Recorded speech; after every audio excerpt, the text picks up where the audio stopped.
Okay, Joshua Graham here. I am not here today to teach you about the Bible, but to teach you about the incredible history of the Boah extended universe, from its earliest moment in prehistoric times to the currently ongoing Immune Revolution. We start this long tale in the 13th millennium before Jesus Christ. At that time, the Arabs began trying to make farms, tired of the hunter-gatherer life. However, to automatize their wheat collecting, they needed redstone, which came from very far away land in Africa, was taxed by Egyptian natives. Under Arabos I, the Arabs took up arms and met the Egyptians in battle at Ebel Sahaba, the first battle in history.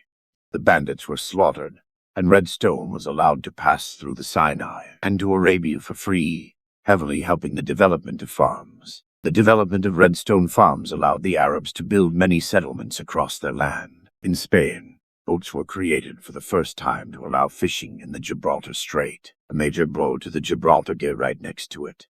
Those boats allowed for agricultural societies to settle the island of Cyprus in 11,000 before Jesus. Meanwhile, in Japan, their fire arteries were created. With redstone mastered by 10,000 before Jesus, agriculture was developed everywhere in the world all at once. With all these people sedentarizing everywhere, the Natufian kingdom rose to power in modern-day Israel. Everywhere, people became more cultured by making pottery and rock painting. Because, remember kids, if you don't do pottery, you are an uncultured native that must be shot.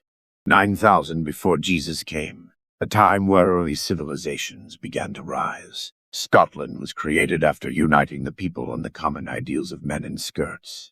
Denmark became a thing. In Japan, they literally made a kingdom about making fucking pottery. No, I am not confusing cultures with kingdom. Shut the fuck up. More important stuff did take place too. When the people of Kenya tried to establish redstone tolls in Netorok, an army of 11 Natufian soldiers and their allies flash-raided them, a move that the Kenyan chief called a raid that doesn't count. He then refused to count the lost in his Roblox group description. In the 7,000s before Jesus, Arabia saw a rise of independent city-states, all fighting each other for control over the redstone trade. People also continued to do retarded pottery shit. Also, Howick in Britain was created. A singular dude made a dirt house there and declared, "Yo, N-word that, this my turf. In it, Howick curf. Il shanky. In it." The 6,000 ones before Jesus, the infamous Yemians most likely were a thing during that time, as nomadic horsemen became a thing in the steppe.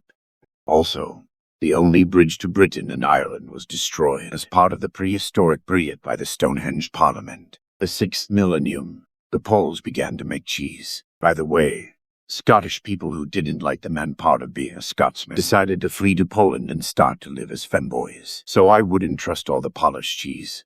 4,000 before Jesus, Moldova and China became a thing because they did retarded pottery. Nothing else. Most of this completes our history section of the Boah extended universe. Next video, we will learn about all the shenanigans that happened during the start of the Bronze Age, hopefully featuring less cum cheese and pottery shit.